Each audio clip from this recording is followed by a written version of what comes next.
Good morning, everybody. Morning. Everybody's on time today, and I'm late. All right, Doug, go ahead.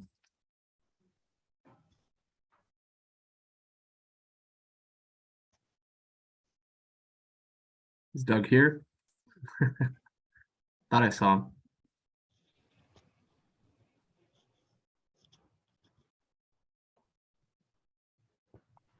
Nate, why don't I call the meeting to order and then I will recuse on the first one. That sounds good to and me. Margaret can handle it or whoever else.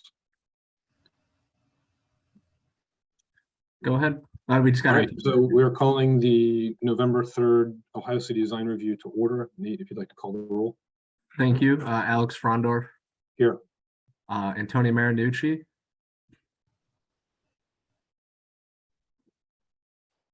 She's here, but I think she just joined. Antonia. Margaret Land. Here. And that is our quorum today. So the first applicant is AT&T 2027 West 25th. And this is a relocation of existing signage. So whoever's here for this can go ahead. Sure. And just for the record, I'm the one recusing on this project. Go ahead. This is Tim Kramer with Priority, and we represent AT&T on this location. We met with the committee earlier this year on January 20th, and the signage was approved. AT&T is requesting that they would like to relocate the sign and move it to the left approximately 8 to 10 feet over that column, so it's more centered over their door, their entrance door. The sign size would not change. Basically, we would take the existing sign down, obviously repair the brick facade, and then move it to the left.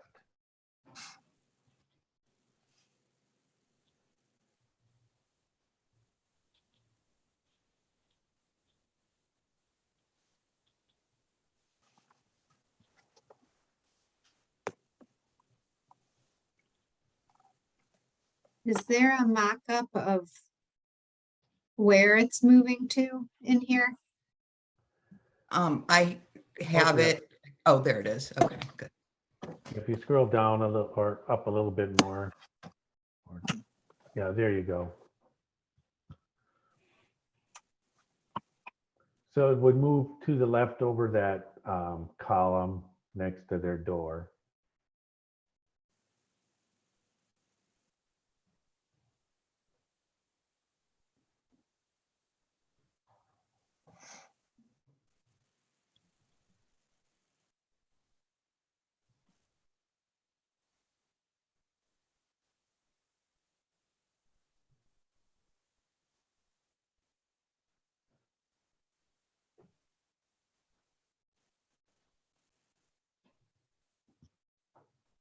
We approved the signage the first time around.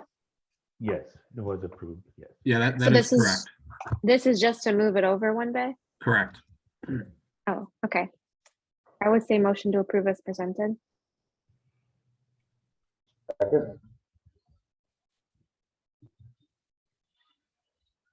Second, anyone?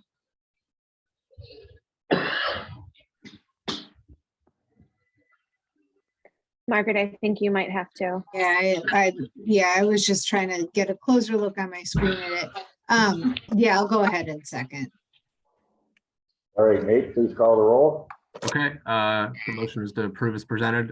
This is a recommendation, but again, this will have to go to landmarks as well. So, Doug Wall, Aye. Antonia Marinucci, Aye. and Margaret Land. Yes. Okay, thank you. Thank you. Thank you. Our next applicant is Dave's Hot Chicken. This is new signage at 2104 West 25th Street. Whoever's here to speak to this, please go ahead whenever you're ready. Yeah, this is Dave from Visible Graphics. Can you hear me? Yes, we can.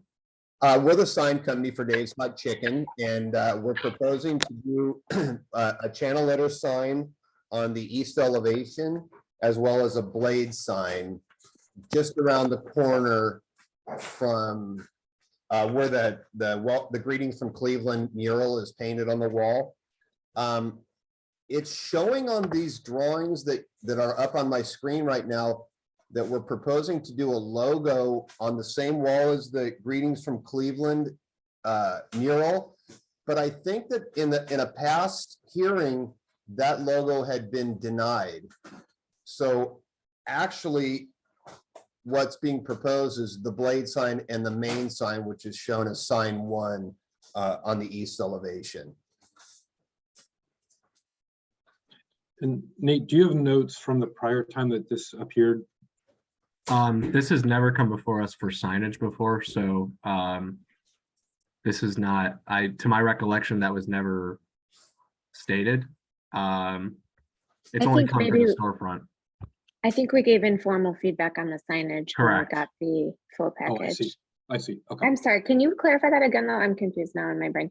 So we're only doing the flat sign over the door, and then instead of the logo on the side of the building, you want to do the blade on the side?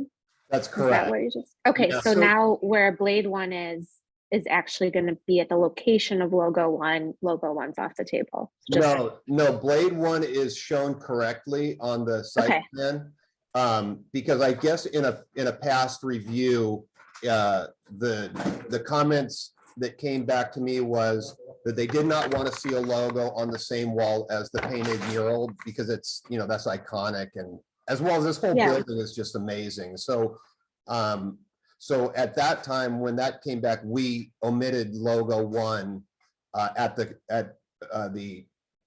committee's recommendation, and are now just showing blade 1 and sign 1.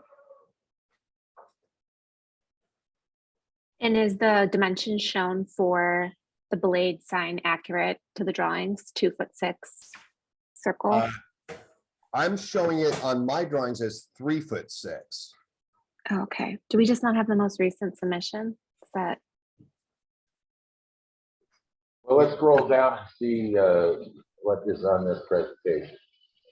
That's the correct spot. That's the correct size sign. That's the correct spot for the blade sign. The only difference is the size of the blade sign increased. And the main sign remains as drawn. And no logo around the corner on the elevation of the mural. Do you have in the drawings to specify that the signage be through the mortar joints? Yes, I do. Okay. I have that Um, noted on the cover sheet. So if on the cover sheet of the drawings that you have, if it's not noted. Oh, no, I see it. I see Okay. it. I was looking at the detail. I'm not opposed to the blade sign going to a 3-foot diameter. I think that's still a consistent sizing in the right scale, especially in favor of not having the logo, the larger logo icon. Yeah, and we've installed signs on buildings like this, and it is standard practice to go through the mortar joints, especially when you're dealing with a historic building. So the top of the sign, a 3-foot diameter, will still align with that stone detail as shown on this front elevation? Yeah, that would still put us at roughly 10 feet above the finished floor, above the sidewalk. So that's definitely sufficient. Okay, good. Is there another page below this that shows the face of the blade sign? I think if you scroll down one more page. Okay, there it is. It's Okay, yeah.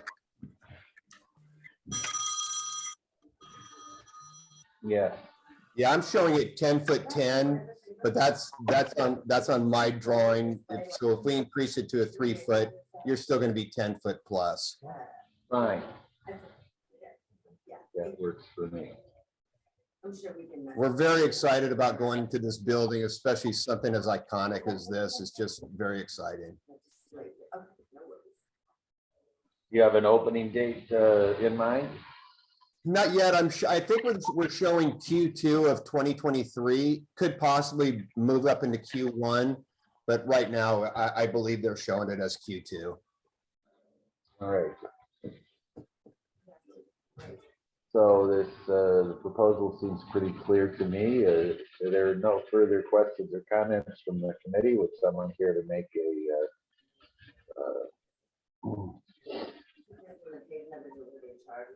motion? I'll go ahead and make a motion to approve, understanding that the blade sign is increasing to 3 feet. Very good. Do we have a second? I'll second. All right, Nate, please call the roll. Thank you. So the motion is to approve as presented with the understanding that the blade sign will be 3 feet. Doug Wall, Aye.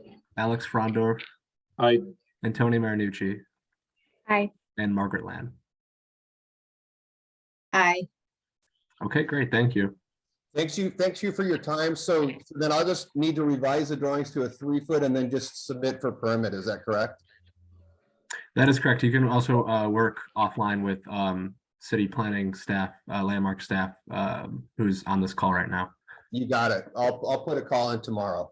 There's already a building permit application in there, so just email me the revised plans and I can attach that. Sounds good. Thanks, Carl. Thank you all for your Sure. time.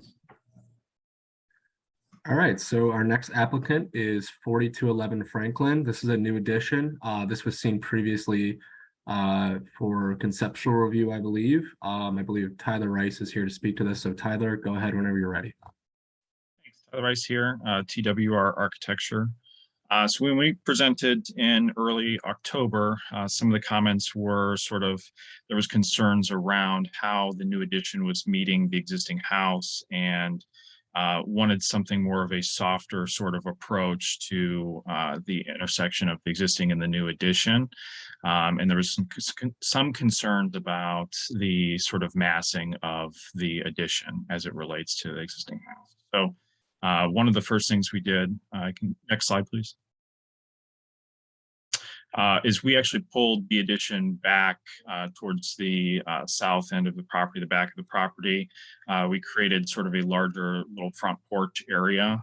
We actually pulled the privacy fence wall away from the big facade, allowing a little bit of space, and shifted the new proposed door out a little bit further behind that privacy wall to have not be in competition with sort of the existing front door. Next slide.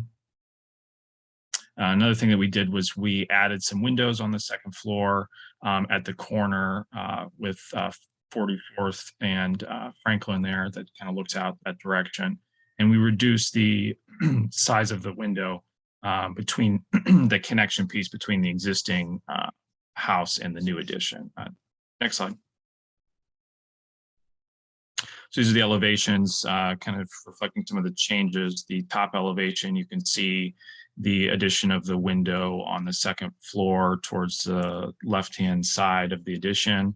And then the bottom two, you can see the addition, the changes to the windows, a taller vertical window between the existing house and the new addition, and then the other window that meets at that corner there.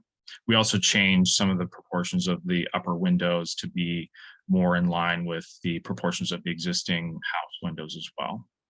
And then you can see in the bottom right-hand corner, the screen wood wall that is offset from the facade. Next slide. These are just some proposed renderings that we revised. We actually reduced the height of the overall sort of mass of the addition so that it's more in line with the existing house and not competing against it or sticking up past it. And I think that these renderings help show a little bit better to the, as opposed to the ones that we did previously. I think that there was maybe some distortion from, just some of the renderings not accurately sort of representing sizes and sort of the relationship. And then next slide. Some of the comments were about the materials last time, that they were a little too busy. So we reduced down to a smaller palette of materials. Top photo, you can see the existing siding and windows. It's a dark blue with a black, almost dark gray, black windows and frame. So we're kind of keeping with that same sort of palette with this new wood siding, which would be, some of those blue hues and grays, and then bringing in some of the natural wood tones as well. So that's about summary of kind of all the changes that we sort of made from the last time.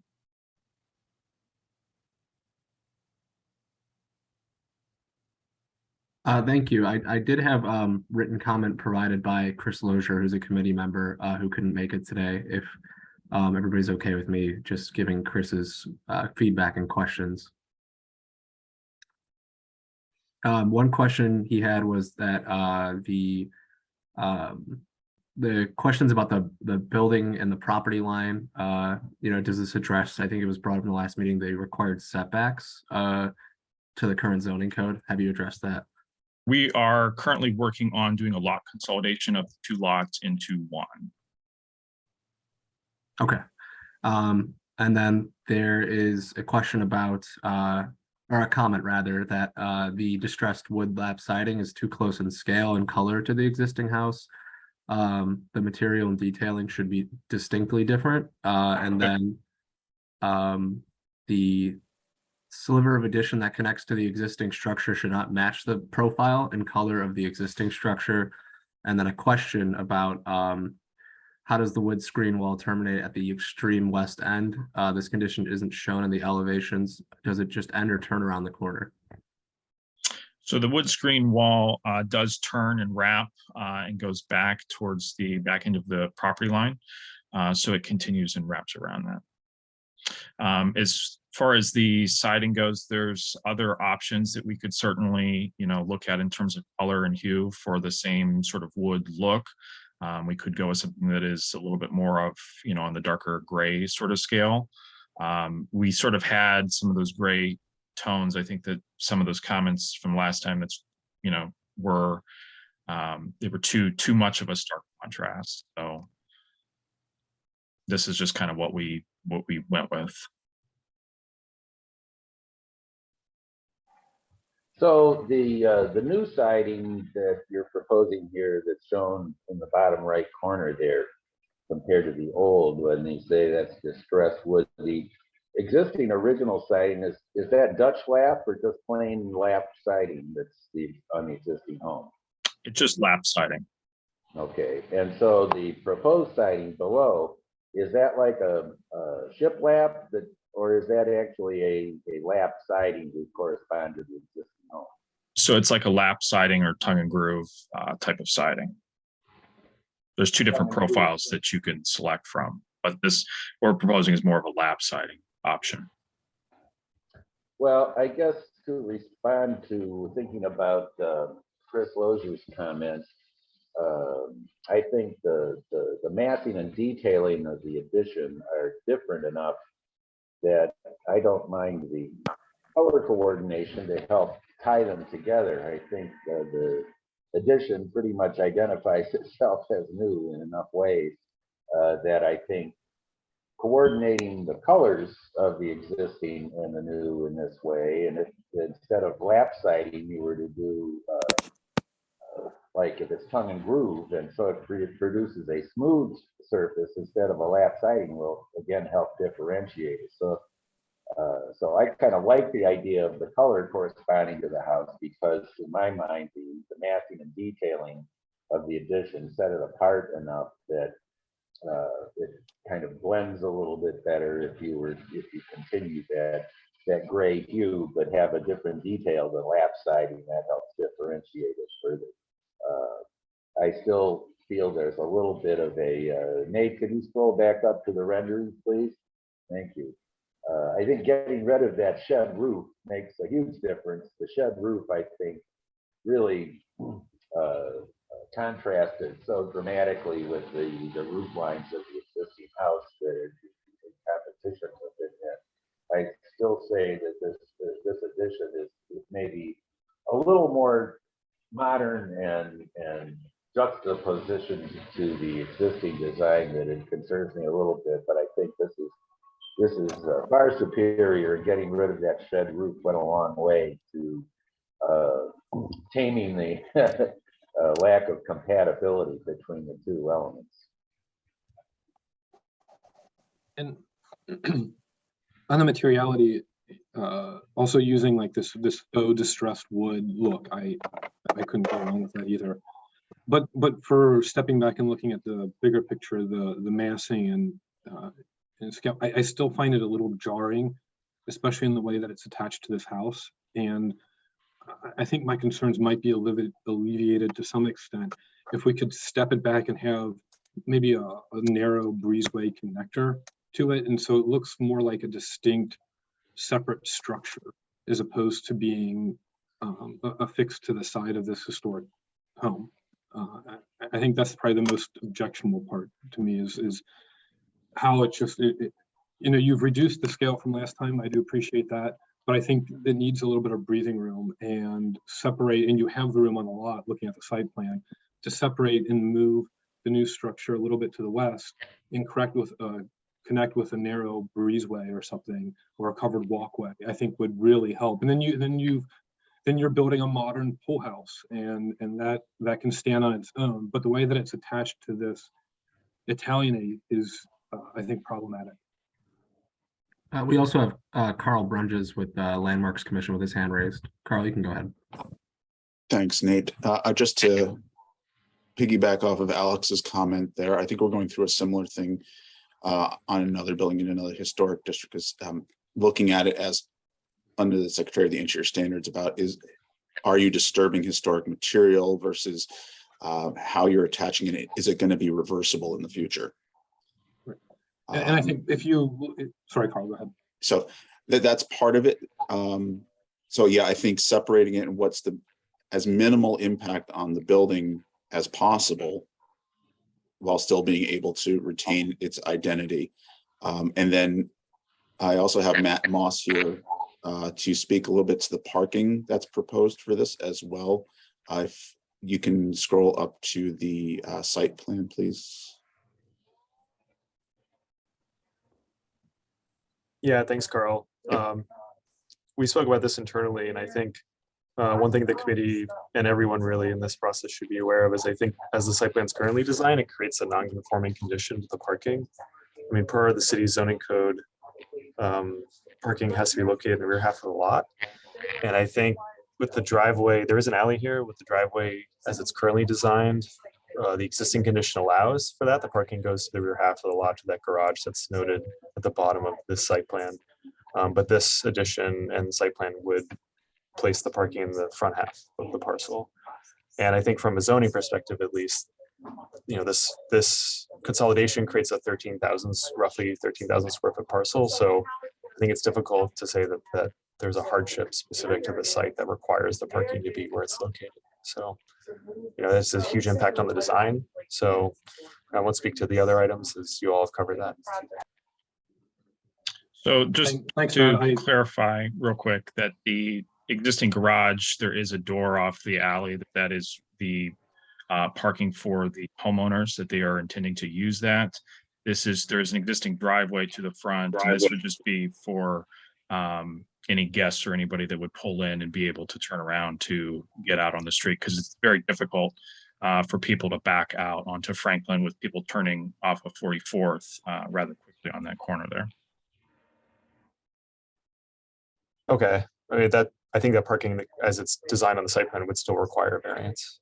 And our preference would be that it not be there in the front half of the lot where it's not, you know, where the site doesn't require or doesn't create a hardship for that. I think as it stands that this is, if I recall correctly, this is one of the only driveways on Franklin in general.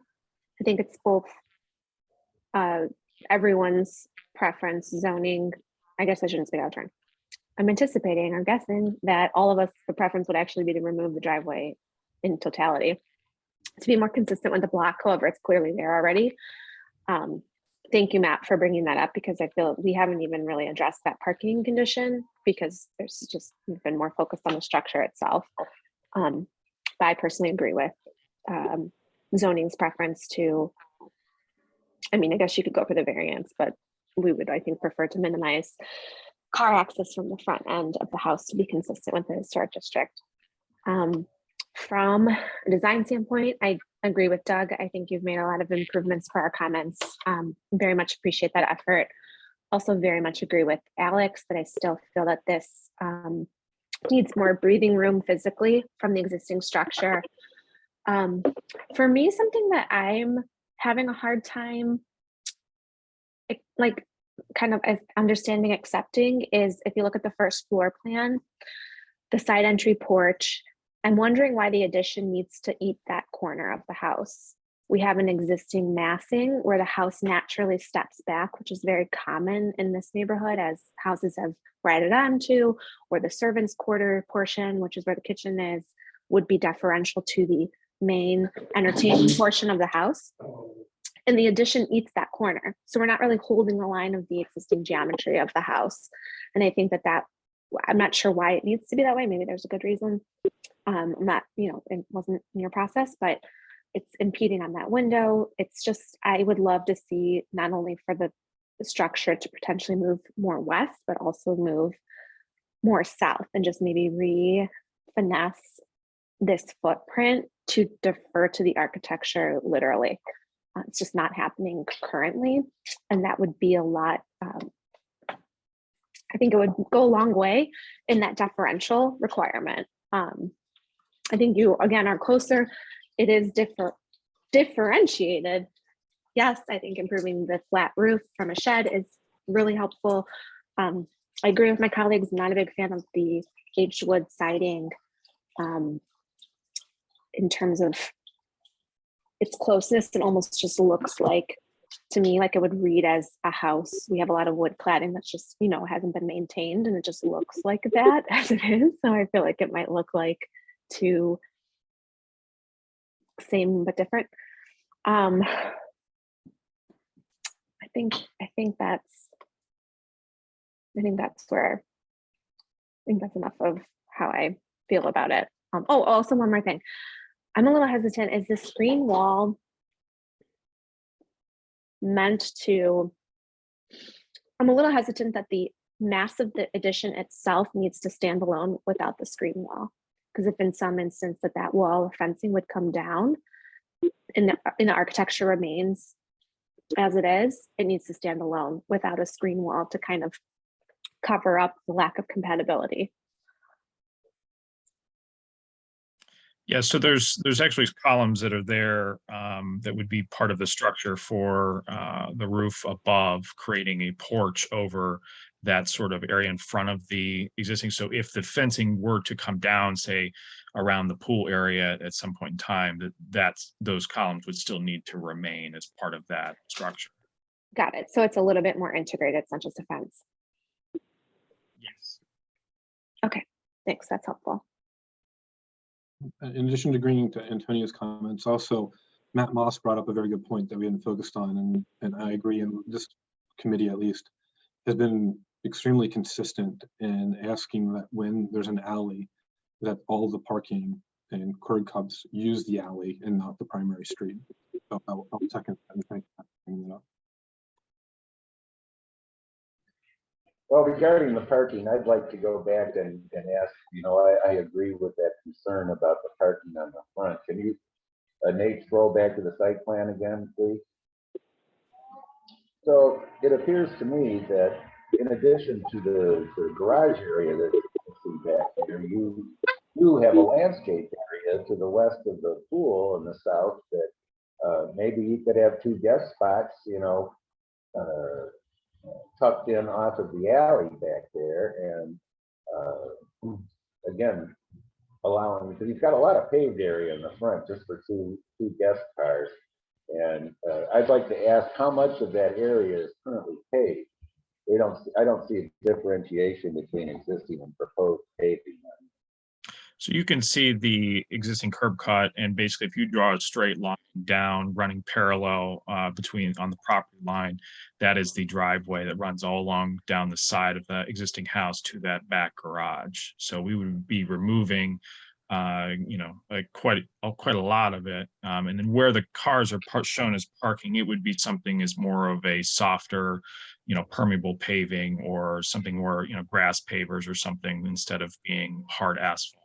Because, it's not, the intent is not to have tons of asphalt on the front of this new addition, so. I would see that as a far more acceptable, alternative is if the, got rid of the, hardscape as if it were concrete or asphalt or paving out there, the permanent vehicular thing. And since this is guest parking, I would imagine most of the time it would be unoccupied. But still, I would see tucking those guest spaces off the alley would overall require a lot less paving and then return the property to the character of most of the rest of the street where there are no curb cuts. So getting rid of that, altogether, and maybe leaving some portion of paved courtyard, I understand that this proposed to be the entrance at the addition joining the house be the new sort of front door, or is the front door still going to be the front door of this house, and that's just an accessory entrance? Correct. The front door would still be the front door. This is just more of an accessory entrance to the new addition. Well, that is a whole lot of paving, and even though one could argue that you do have the curb cut and a driveway there presently, there would certainly be far superior solution to get rid of it. And again, if you could carve out, it seems like you could carve out 2 spaces off the alley there as guest parking, which would be a far superior solution. And still separated by the fence from the pool area and so forth. At least you've got just a big landscape area back there. Yeah, well, I'll definitely take it back to the homeowners and discuss that with them about how to address that. And going back, I agree with Alex and Antonia's comment about the new entrance and how the addition meets the existing home at the corner. I think it would be very difficult to achieve what you're trying to achieve by retaining that existing side porch going back there. But and if you just tried to recess the entry back, like say, it looks like you've got about 3 or 4 feet in front of where the porch ends now to where the front door is. If you could recess take a little notch back and recess the entrance a little bit more, I think that would, if you left everything else the same, that would probably fill your pool table area there. But, and if you push the whole thing back another 3 or 4 feet, you'd be squeezing where the garage is. It looks like, without adjusting your rear patio area and so forth, but it appears that it might be possible. And although I agree, as I said before, you've come a long way with making this better. I think reducing the impact would be a lot easier if you created more like a reveal, and could recess that entry to minimize the connection between the new and existing. Keep it in shadow, keep it recessed. Anything you could do in that regard would be an improvement. Okay.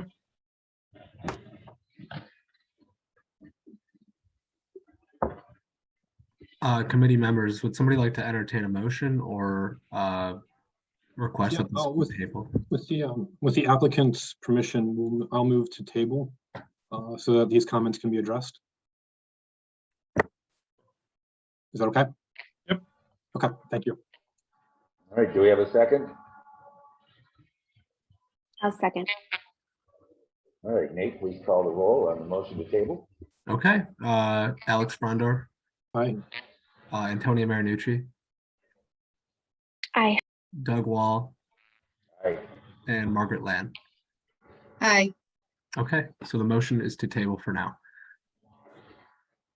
Great. Thank you. Tyler. Thank you for your comments. Our next project is the Ohio City Condominium Association porch renovation. This is at 3048 to 3064 Mabel Court. I believe James Asimis is here to speak to this. So James, go ahead whenever you're ready. Nate, I have to, thank I'm recusing myself from this. Got it. Thank you. Hi, my name is James Asimis. I live in one of the five and own one of the 5 condominiums as part of this condominium association. We're on the north side of Mabel, between 31st and Fulton. We have a little bit of history on this. The townhomes there, according to what we've been able to find, are built sometime around 1870 to 1890. They've been renovated a few times in their history, but we believe that the front porches that are currently existing on there were at least 30 to 50 years old. What we're proposing is redoing the porches and turning them back to matching a little bit more of their, especially their historic layout, which was a front-loaded patio entrance. All of these homes at one point had English basements, but the space in between and the entrance to them has been filled in and blocked well before any of us that live there can remember. Here's a picture of the existing porches. We're also proposing to remove the fencing that's there and install something that's a little more with a little more transparency through it and a little more durable than the current wood structure. A lot of the wood structures that are there have been worn and are in pretty bad shape. So we'd be replacing the porch structure as part of this as well. Can we go on to the next page there? So this is the existing condition. Currently, we store trash bins on the porch area. We've got some planting beds, both on the outside part of the fence, street side part of the fence, and inside the fences. And then the entrances currently come up from the side, parallel with the street and the front of the houses. There's a gate that's into the front porch area as well. Can you go on to the next one? So what we're proposing is turning the entrances to the front, reducing the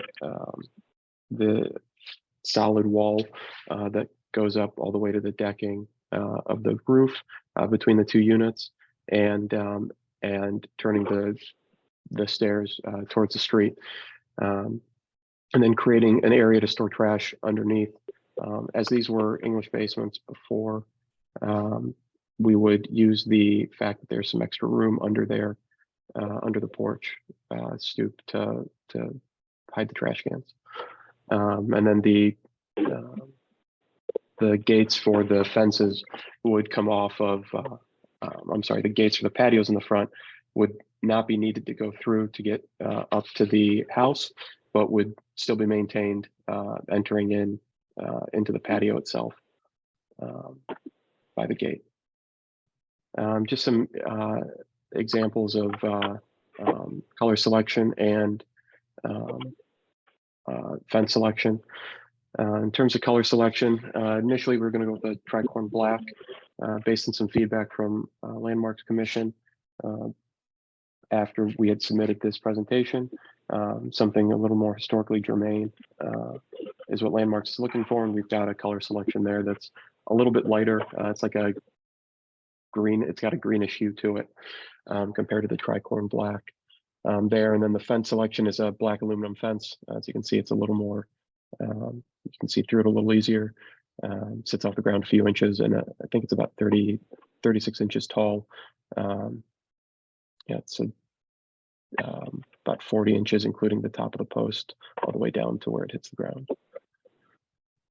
Some pictures of this type of porch entrance on other homes of a similar age, particularly out of market. I don't think there's a lot of existing examples of that in the market, but if you go on to the next page, some examples of that, from very ornate in the middle to pretty Spartan on the right. It's our plan to do something more akin to what's on the left, with a little more decorative balusters in between the railing and the stairs, and having that front entrance. These will be built entirely out of wood and painted entirely with the color that we're going with, which is it's called Roycross Browns Green, is one of the ones that we'd like to go forward with based on the feedback from Landmarks. James, are you seeking final or conceptual approval today? Final. All right. I think you're on the right track, and I'm happy to hear that those porches are being redone. I think we need to see more detail, though, in the drawings. I know that you're looking at the image on the left there that's on our screen is inspirational, but we'll need to see the renderings for how that will look, the details for that. So you'll probably need that for, I imagine, you'll probably need that for building and housing as well, but we'll need to see more details in the schematics and drawings. One thing that we want to avoid here is that the porch project, in terms of budget and scope, is not a very large one, and getting into a position where we need renderings and more advanced plans on this puts a stress on what we're able to do in terms of restoring the porches to more of that historic look. I understand, but you're not going to be able to get us or Landmarks, or I imagine even building and housing, to give a building permit if we don't have more details to go off of. And it doesn't have to be, hugely involved, but we do need some details to go by. I think the porch railing detail and the railings on the steps really need more definition. And Okay. you didn't mention it, but I take you're not planning on changing the porch posts themselves. Porch posts are to remain. Is that true? They'll be replaced. Those are the ones that have the most damage to them, and are the most worn. So those in particular need replaced. Are those going to be replaced in kind, or are you looking at something with a little more detail on the post? So, Plan is to Alex's point, we want to see a little more about what those are. Okay. I would like to get a little more specific about what in particular you'd look for, so that we can be targeted with that in terms of what we would bring with us as part of a proposal.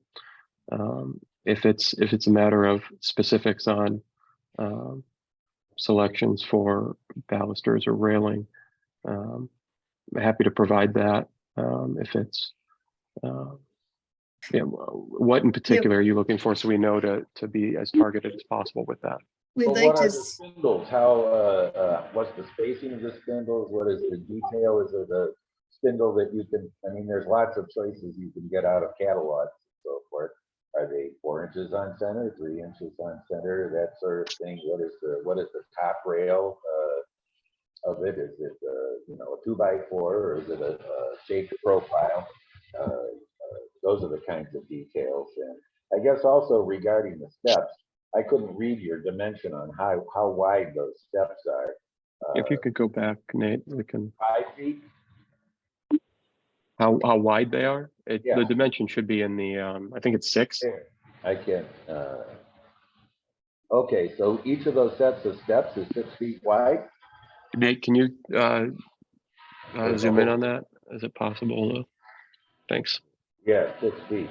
I think that's a little wide for the scale of the building. I would suggest cutting that down to 4 feet if you can do that. I suppose you're trying to get it to align with the front door in some way, but I think the scale of those steps, each one being almost 6 feet wide, is not.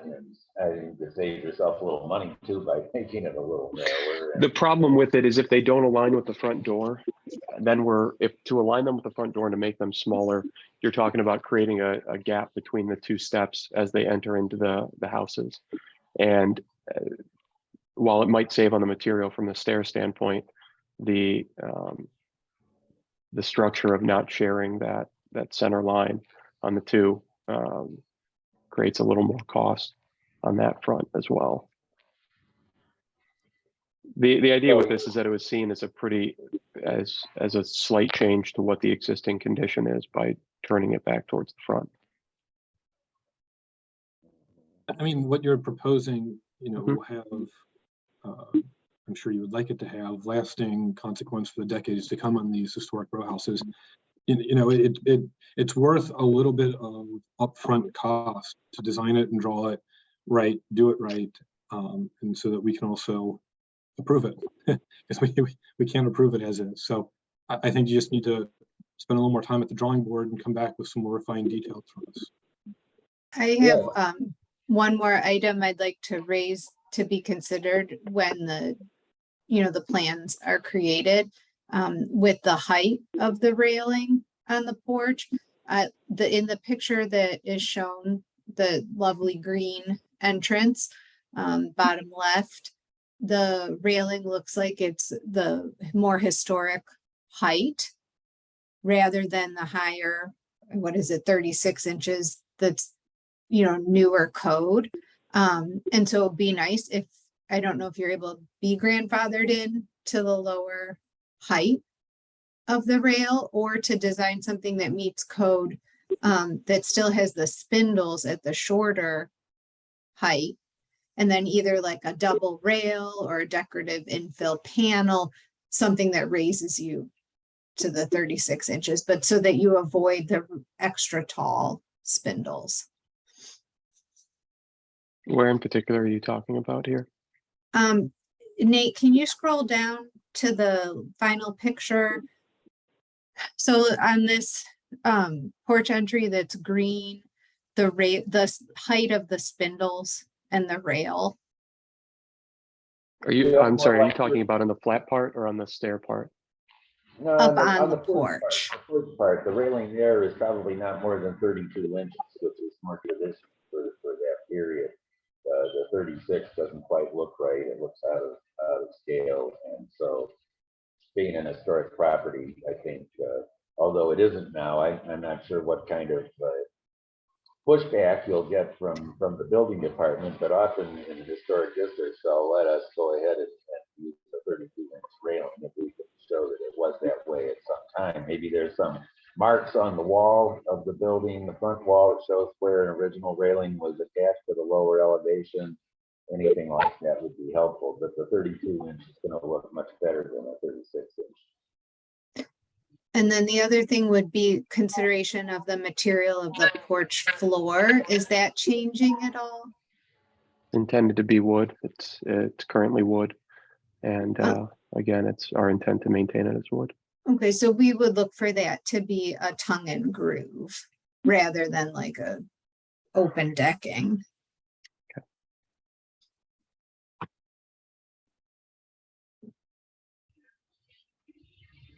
But I love the concept of returning it to the front entry steps, changing how you keep your trash, the much nicer proposed aluminum fence in the front. I think it will be a huge improvement. And I know this has been something of concern to residents there for a very long time, these porches. So I think you're on a great track.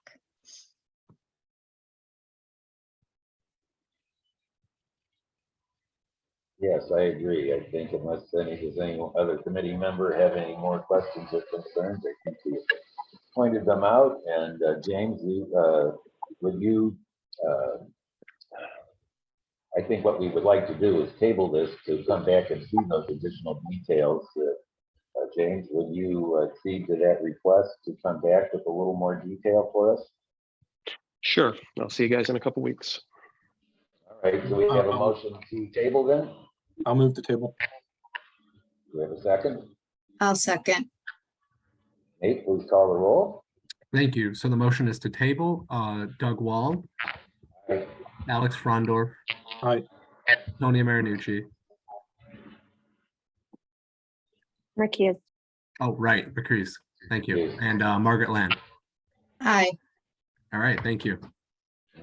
Table on this.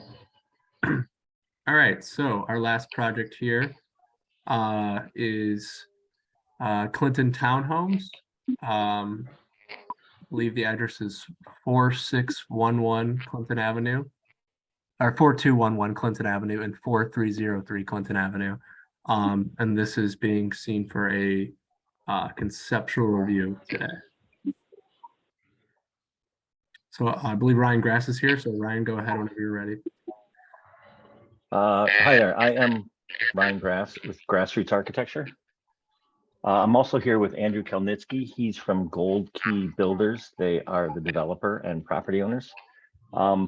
So we've got a couple empty lots in Ohio City on Clinton Avenue. I'm sorry, I'm getting feedback. Should I change my microphone? Does my voice sound weird? No, Ryan, you're good. Yeah. Okay, I think we're good now. that's probably at my end. All right, thank you. So what you see, so generally what we're proposing is on the empty lot at the front on Clinton Avenue are 3 single-family homes, and at the rear, we're proposing 4 townhouses. We're here for conceptual review and hopefully conceptual approval for the site plan and the townhomes and the single-family homes. I do have to admit that in our process of design, Andrew and I have been to the local block club a couple times. We got some great feedback relative to the design of the project. Admittedly, they did not love the project. I think they're a little hesitant about the density and the number of townhouses, admittedly, but we feel really good about the project and we're happy to be here. So the first slide really just shows you where the property is. It's highlighted in the red rectangles from the aerial views. And you can also see the property from the street. Clinton Avenue is a mix of single family homes, a smattering of small kind of townhouses and apartment buildings. A couple are close to us on either side. And the picture in the bottom right is the current view of the property from Vine Street, which is the alley. Next slide, please. Let me walk you through the site plan. So at the top of this page is Clinton Avenue. At the bottom is Vine Street. So what we've done is positioned 3 single family homes along Clinton Avenue. The front of the buildings are in alignment with the adjacent on either side and consistent with really the setbacks along Clinton Avenue. And behind them is they also have front patios and stoops. We'll see that in the design. Behind them is a yard that's specific to each of the homes and a 2-car garage. If I can flip your view now to Vine Street, on Vine Street, we have 4 single townhomes that are configured in 2 units per building.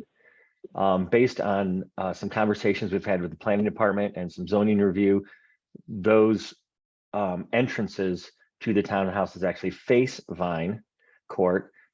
And between the 2-car garages of the single family homes and the back of the townhomes is an auto court. You enter off of Vine Street. There's no curb cuts. Well, actually, there's a current curb cut on Clinton Avenue, but we're going to get rid of that. There'll be no curb cuts on Clinton Avenue when we're done here. Everybody enters from the back of the site between the 2 townhouse buildings, and they make their way to their garages. Every unit has 2-car garages.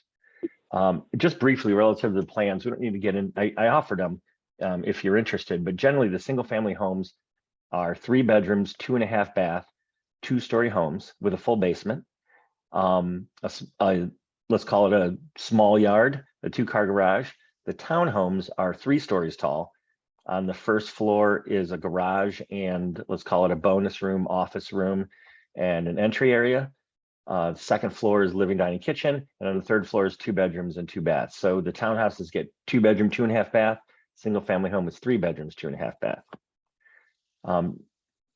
And the only other thing I'd like to add is the townhouses that face Vine Street are set back, I believe 6 or 8 feet, something 6 or 7 feet. And so they all have fencing and gates, their own entrances, and a small yard that we can do some landscaping, or if they feel like they can get enough sun back there, so they'll plant a little garden. There's also, lastly, on the far west side of the site, which is left side in your drawing, there's a sidewalk that connects Clinton Avenue all the way down to Vine Street. So if presumably you're here to visit someone who lives in one of the townhouses, you're directed to park on Clinton Avenue where there's parking and walk down the sidewalk to Vine Street, and then you're able to enter the townhouses from there. That's all for the site plan, please. Thank you. The next two slides are just, If you go back Yeah. to the site plan for just a moment, Mhm. since you have those walks, are those, I can't see the dimension on that. It looks like, I can't read it. Is it 3 feet, 3'4", something like that? Is the dimension of those that walk down the side? yeah, there's the building on the far left is set back 6 feet, and we have a 3-foot sidewalk. And are you proposing fencing along the property line there? Along the property line, no. There is fencing around each of the single-family home yards to separate themselves. And we had talked, one of the people in the block club suggested just a small gate, maybe that aligns with the front home, the front single-family home, not locked, but just something there to discourage people from cutting through all the time. And maybe it's visually, it's not a block cut through, but a place that you'd go to visit the people in the back. But no fencing along the property. I would ask you, what is along the property line now? Is there any fencing? Is there shrubbery? What's going on along that line? Yeah, there's Well, hang on, just so we can keep this moving, Doug, I know you'll have questions, but let's get the presentation done completely Okay. and then save the questions to the end. It'll make things move smoother. Thank you. Thanks, Carl. The next two slides are just the plans. We can go into those if you like, but I just reiterate that this is a single family home plan, 3 bedrooms, 2.5 baths. One of them's a Jack and Jill for the kids, presumably, and a full basement. And the townhouses on this one, you can see, so in this, Vine Street would be toward the bottom of the page. On the far right drawing is the first floor. You'll see that first floor room, bonus, office, bedroom, whatever you'd like to call that. An entryway and stairs up to the first floor, or I'm sorry, to the second floor, or down to the 2-car garage. Open living space on the second floor, 2 bedrooms, 2 bath on the third floor. The only thing I did leave out is on the building, the second and third floor of the townhouses do not go the full depth of the first floor. There's 8 feet above the garage that is left as a deck on the second floor. So you can see there's kind of running from bottom to top on this middle drawing. There's the living room, the dining room, the kitchen, a half bath, and then beyond that is a roof deck over the garage. That's all, unless, well, we'll get to questions at the end. So here's the general design of the project. You'll see that the 3 single family homes are toward the front. The townhouses are toward the back. You can start to make out those decks on the rear townhomes. Material wise, we're considering or proposing really on the single family homes, we'll do asphalt shingles, fiber cement lap siding that's painted, and a couple accent areas of standing seam metal roofs over the bays, for example, and over the entry canopies, and some cultured stone. Let me get to the cultured stone a little later. On the far left of the drawing, there's the townhouses. We're proposing a couple colors of vinyl siding and a projected bay on the upper floors. And you can start to see that in the bottom left drawing where the fencing and the entrance area and some opportunity for planting are. And I think there's a couple slides of what the single family homes would look like. Oh, there's not. Okay. So what I'd like to, before we get into kind of a discussion, I would like to suggest to you that Andrew and I have gone to the block club. There was, as I said, there was some really great conversations through those meetings. And since then, we've updated the designs of the single family homes. So what we're proposing here, we'd like to go into more detail at the next meeting, if you will. I just suggest to you that what we have done is made an effort in the single family homes to create some variety and to make them a little more contextual. So for example, we're not going to propose cultured stone. We put it up there as kind of this design reach toward Franklin Castle that's on, you know, on the essentially behind our property. And we, as a design element, we thought that was a reach, and that was pointed out to us, and I think they're correct. So we've gotten rid of the stone. It's all lap siding now. We're going to change the color of each of the buildings. We've flipped one of the buildings over. Admittedly, they're the same plan, but this we've changed some of the window configurations, added clear stories in some. We've also added some full-length porches that are covered with posts and railings and standing seam metal roofs. So the design of the single-family homes will change. In concept, the plans are not changed, and the location and sizes and position and siting of them on the property have not changed. But we think we've made a step forward in the design, and we'd be excited to share that with you moving forward in this review process. But otherwise, the site, as we reflected on the drawings today, is consistent with what we'd like to do. And that's everything. So Doug, you had something else. Help me. Yeah. Thank you, Ryan. And I'll refrain then from commenting on the single family homes up front because you're changing it. So I won't get into that, but I think you may have already anticipated many of my comments. I will just say on the materiality that we typically do not approve vinyl siding in any form.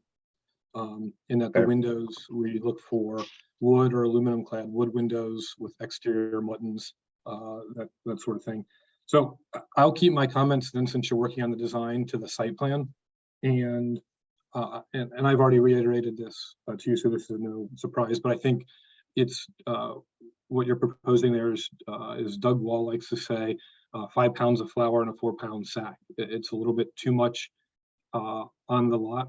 And I think that the design you could still do dwelling units on the back of the rear end of the lot, but I think that they should take the form of carriage houses and not townhouses.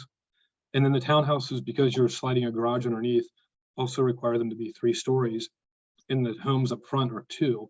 And as the lot from Clinton to Vine Court slopes upward as it goes south, you have both a topographical elevation change, and the buildings will, in the rear, are taller, and that'll only be accentuated by the sloping land.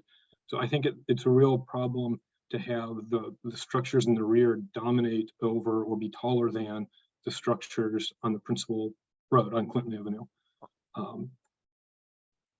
I won't, a lot of my other comments were on design related, so I'll just leave it there with the site plan. I think the site plan needs to be tweaked, and that you should omit the garages in the middle of the parcel and just have the garages on Vine Court, and then have, if you want, carriage houses above those, but not townhomes. We also have a few comments from Chris Lozier, written comments, if the committee is willing to let me just run through those very quickly. So Chris Lozier, getting to the site plan, also stated that the size and scale of the main 3 houses does not attempt to match the size and scale of the other homes that line Clinton, and the scale is too diminutive and looks out of place. And then he questions the reasoning for 3 main houses on Clinton and whether 2 larger houses would be appropriate. And then the other 2 comments were, again, relating to design. So I think you've already addressed those, so I'll leave it there. Thank you. I specifically asked if Matt Moss could join us for this meeting. I'm not sure if the applicant has reviewed their site plan proposal with zoning yet, but I have a lot of questions pertaining to townhouse code approval, what's being presented here, the lack of frontage for primary residence to a primary street. I also think that there are potentially some Board of Building standards issues with this in terms of infrastructure.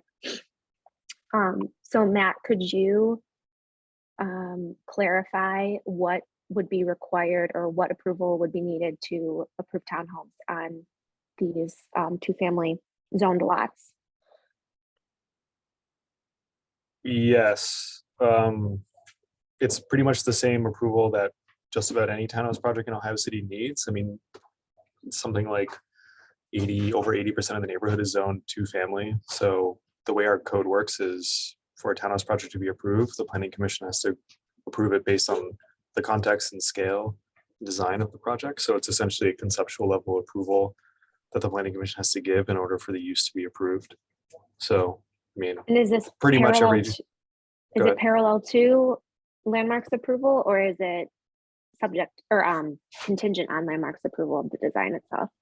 It's not contingent on any approval right now. You know, we've already drafted some revisions to the townhouse code that with that in landmarks districts that use approval would be granted by landmarks. But essentially, it's the same as a conceptual approval that you all are familiar with. And is there a zoning it's just it gets cloudy for me keeping track of zoning code or townhouse code and two-family. Is there a violation or a consideration for this situation where they're proposing townhomes on the rear of the lot that don't have primary frontage or access to Clinton? No, the townhouse code specifically regulates homes that have an interior frontage. So an interior frontage is defined as an alley or an internal or side property line. Okay. Then I guess the other question mark of utility access to and from this site. I'm not sure if the applicants have confirmation of where the sanitation and sewer lines run on this site, like if it's just on Clinton or if Vine has those utilities. Do you guys know? No, we haven't dived into utility service and relative to the siting position of the project. We haven't. I guess the recommendation, just and I'm asking all these questions from learned experience. Always have made mistakes of my own or learned as I've gone in my own work in the neighborhood, is that answer that question, because if you're going to run into a Board of Building Standards and Building and Housing issue with if you're denying utility access or you're crossing property lines to grant utility access. There are specific violations in the Board of Building Standards that would need to be addressed. Not that you couldn't get variances, but when you're designing from scratch right here, you have the opportunity to design to those issues or to avoid those variances. And I would heavily encourage that when you are examining your site plan. I agree with my colleague Alex and Chris, the comments that were written in, that I would prefer to see this site plan revisited. We have a decent amount of townhomes on Clinton Avenue, some that are a lot more successful in terms of integrating into the urban fabric than others. I think you can probably walk through and know which ones I'm talking about. Again, I'll refrain from commenting on the single family home design because you said you're already in the works of addressing that. But I do think that considering a reconfiguration of how these units interact on this large site, potentially carriage houses, or even, I've cited this a couple of times in recent meetings. I think that there's a property on the next block down that they had a historic house in the rear and a new construction in the front. There's actually two examples of it going both ways down Clinton that were done pretty successfully and do yield. The one created like a flag lot where they share driveway at the rear off the alley with attached garages to each of the homes. I find that to be a very successful site plan for this neighborhood. It allowed the front house's massing to be more compatible with the street, and a pretty nice substantial single family home just sold for like $799,000. So there is value there. You certainly can, I think that that's a great example of what you could maybe consider. And it does still allows the rear house to have frontage on Clinton to, again, avoid some of these Board of Building Standards particulars. I agree too that the massing of the back houses kind of over dominates, especially given the slope. And I also would reiterate that, especially from an investment standpoint, we will not give leeway for vinyl siding or windows in this case, looking towards real material or otherwise material that's acceptable in the historic district. Okay. Understood. Thanks. Thanks. I would concur with my colleagues on just about every comment about this. I think a comment that hasn't been mentioned that sort of implied is the front elevation along Clinton just looks a little too suburban. I think that the getting rid of that stone is a terrific idea. Everything you mentioned that you want to update on this all makes sense. Putting a real porch on the front of the house where the entrance is all across the rest of the front is helpful. I would also want you to maybe revisit the fenestration of the gable area where you have the 3 windows on the second floor. Maybe look at doing 2 windows. They're separated up there would be a more traditional response to that sort of massing there. I think that in regard to the site plan and the elevation change, I think you could do yourself a favor by drawing just a simple massing site section to show what the relationship is between the front homes and the rear homes and how that might be perceived from the front from Clinton Avenue. Any of that visible? I strongly agree that getting the flipping those back units so that the garages are off the alley is a much better idea. I don't recall exactly what the right of way is for Pine Court. Most of those alleys are only 16 feet. So if you put an aluminum fence along that property line, it's going to get banged up and messed up in short order. And I think since the guests are coming off of Clinton Avenue with the walkway, I think having the entrances face Clinton Avenue where they don't have to go back all the way to Vine Court and walk along Vine Court to get to the front door. I think you could maybe upgrade the motor court so it's not so much of a motor court by having the front entrances there, and that'll sort of mitigate that extra alley feeling that you get by just having what is it, 7 garage doors back there.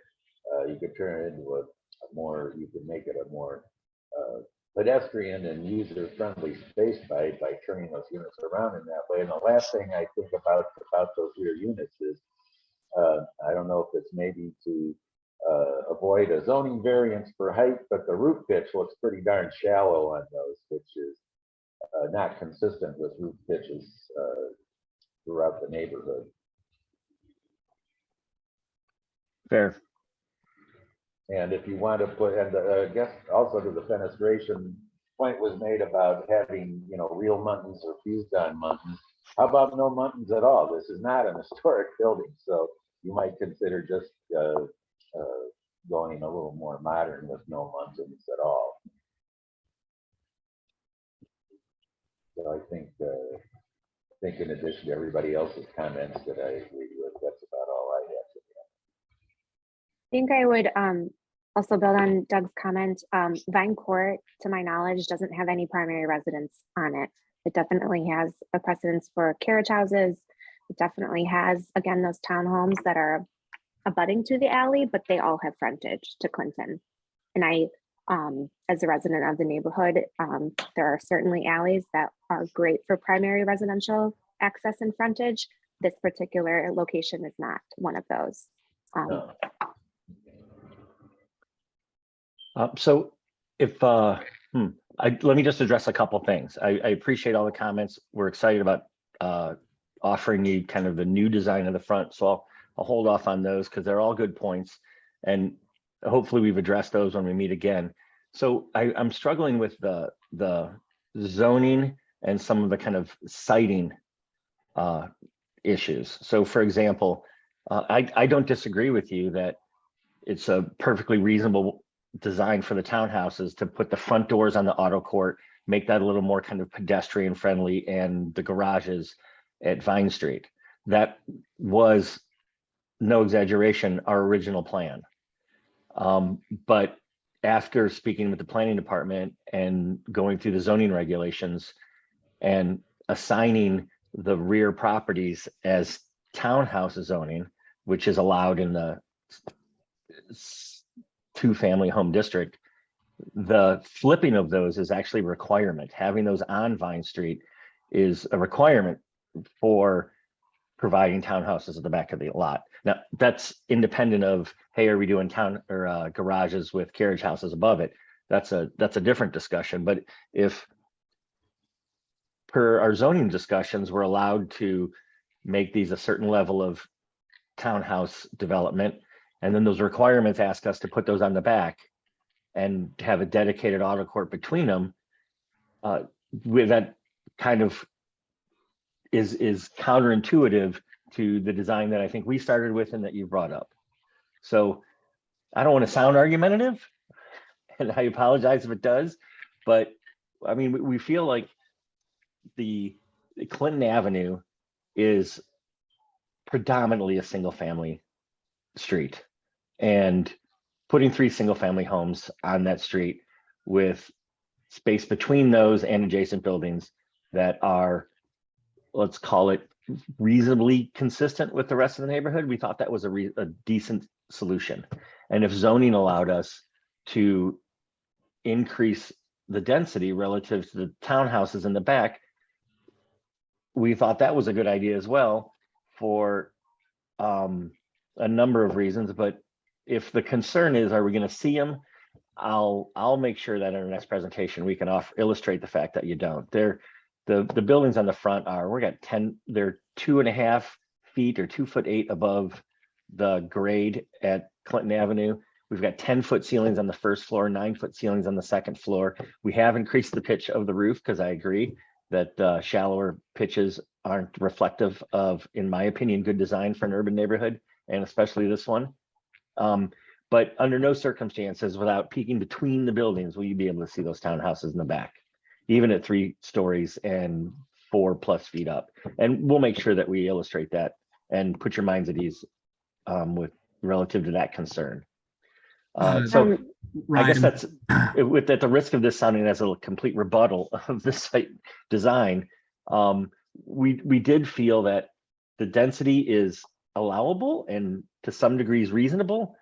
And from Clinton Avenue, the experience of the neighborhood, in my opinion, we're not jarring anything. We're not, if admittedly, we're going to improve the design of those. I don't love the single family homes as they are, but relative to the increased density and the inclusion of townhouses on the back, it will be an anomaly that you experience those from Clinton Avenue. So I see Matt Moss, who has had his hand raised, and I think it would be good to have Matt speak more to the Please. zoning. Yeah, I want to clarify that because the townhouse code doesn't say that these townhomes have to have the front doors on the alley, or they could also be fronting on the interior frontage. I think there might be some confusion created because the initial site plan that we saw had the homes in the front as attached townhouse units. And the way the townhouse code works is when you have a site that's entirely townhomes, the primary street frontage dictates a lot of the dimensional requirements of all of the townhomes on the site.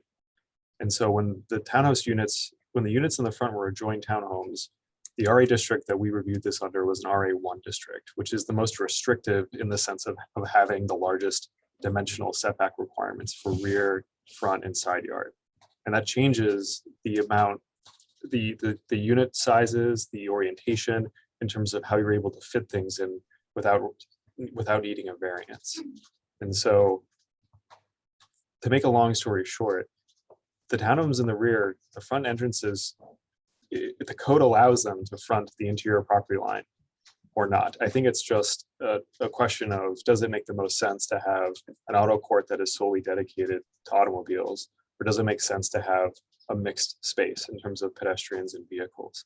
And I think from our perspective, as staff in the Planning Commission, we only have a preference when we can ensure through the conditions of the site or the specific design that's been presented that can be a high quality space for pedestrians. If not, generally our preference is that it be separated. So I think I want to clarify that, and I'd be happy to workshop that a little more with Ryan and his team. But I think like it is possible to have the townhomes front the interior frontage, but I think that would totally change the dynamics of the site plan and would have to be reviewed and thoroughly, I think, to make sure that that's a high quality experience for everyone who would use the site.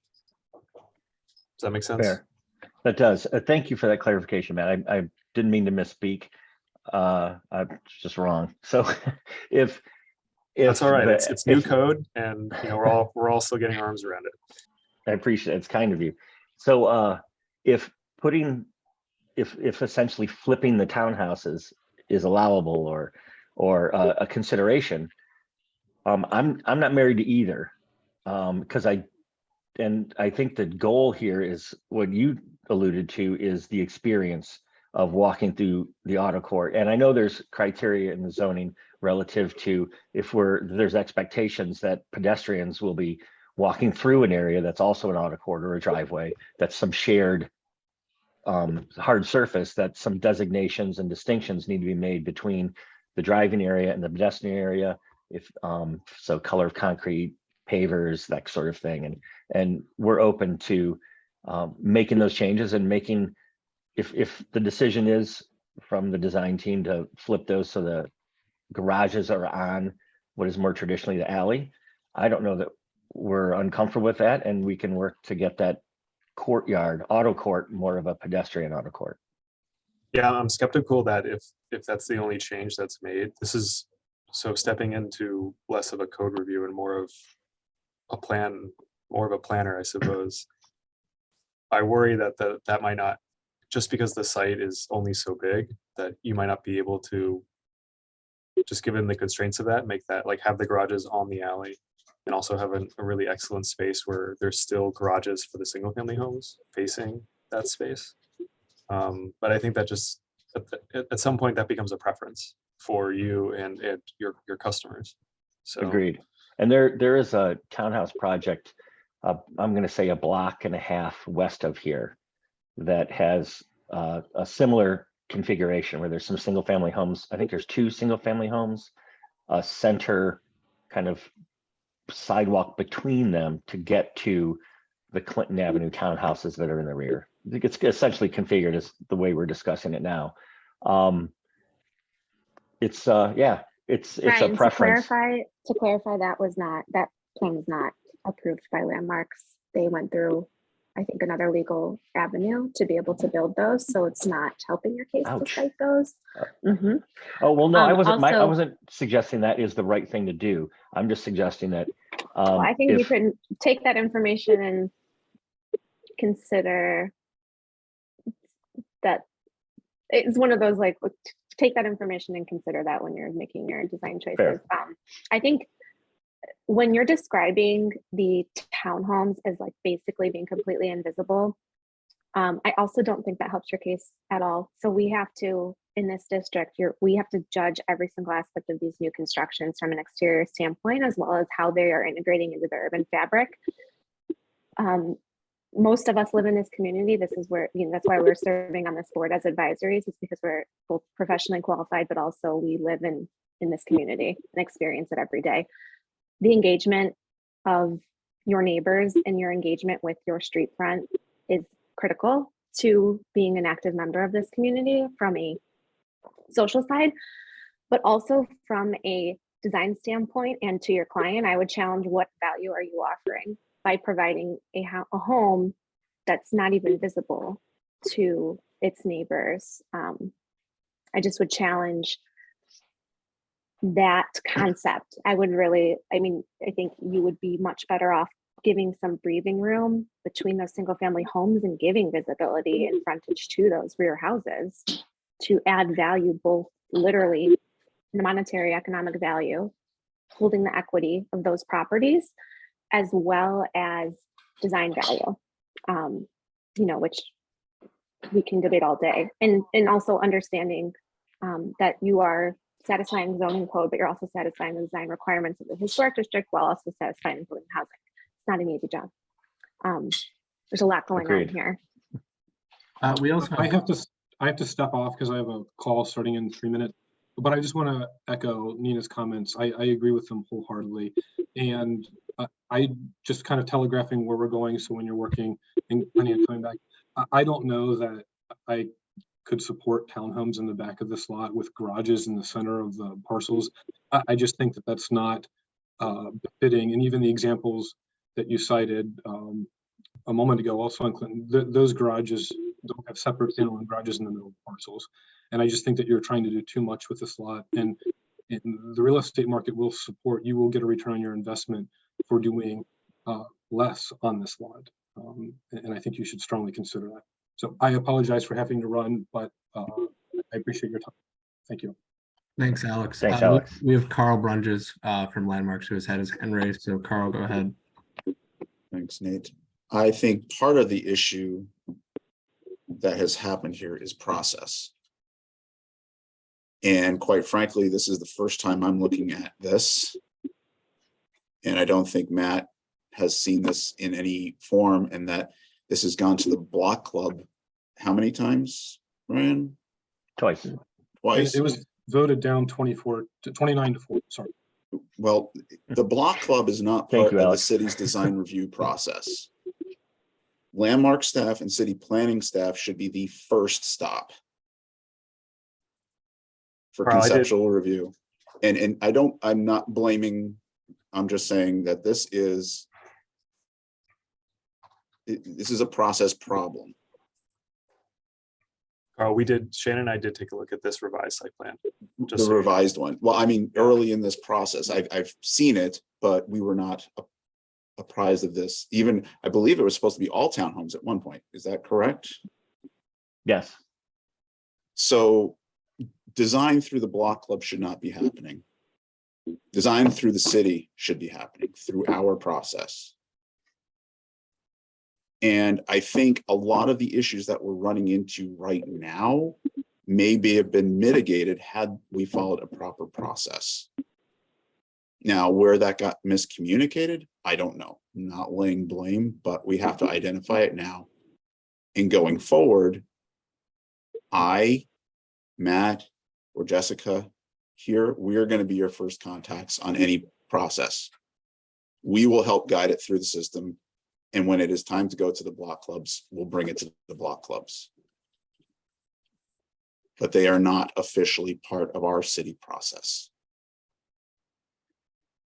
Thank you. Understand. I understand that. And We did share it with planning commission. Every time we change a site plan, that's been shared. And again, that I'm not interested. I'm with you. I'm not interested in pointing fingers or whatever. But I'm in the interest of being good stewards and good developers of the property. We've been to planning commission in the original design, and we went to planning commission with the revised design, and we did that. I don't know how together through the block hub. If we went to the block hub too early, I understand. That's fine. And I understand they're not part of the process, the approval process with the city. But as a courtesy, I mean, we go there and explain this to them because they're the people, they got the feet on the ground and they're walking across the neighborhoods and the sidewalks, and they're impacted by it greatly. So we'll continue to work with planning, the design review, and landmarks, and we'll get there. Right. And I agree with you, but I think that we have the specific training and knowledge about all these zoning codes and design requirements that I think we can give you a much better starting point from the ground up than the block club can. And I think Agreed. that's just where the contention lies. And we find I'm again not blaming you. I'm just saying there's a general overview of our whole system that needs to be mitigated here. You just happen to be in the crosshairs right now. That's okay. And we've worked with you before on other projects in Little Italy. So, I mean, you know how that goes. So it completely different animal, but we need to be consistent across all of our districts, all of our planning districts, historic districts, et cetera, and follow the same. Fair. So, and I think this is not just for you, but this is also for the committee members as well to understand that as well. Yes, I have to agree. The city's not doing a particularly great job of communicating how the process works, where it starts and goes through when these little snafus of process are taking place on somewhat regular basis. I don't know. I come to a different conclusion on that, Doug, but we can probably agree to disagree. Okay. Well, anyway, the less of these the more we can get it cleaned up, the better.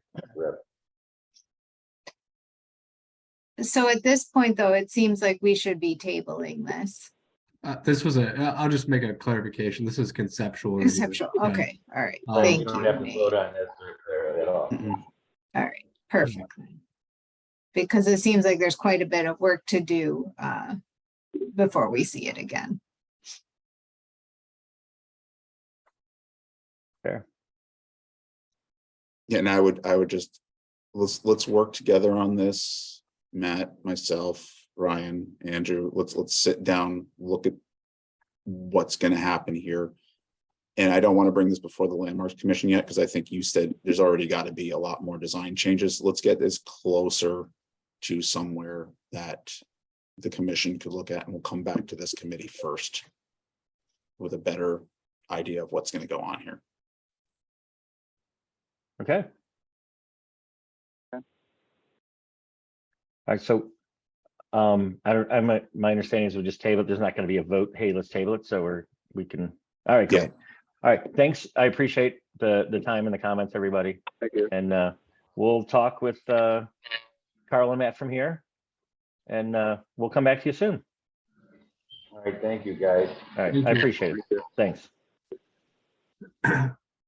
Okay, Doug, that was our final item on the agenda, so we can call the meeting. Meeting of the Ohio City Design Review Committee is now adjourned. I would, we could stop recording, I guess, Matt, but I would just like to ask if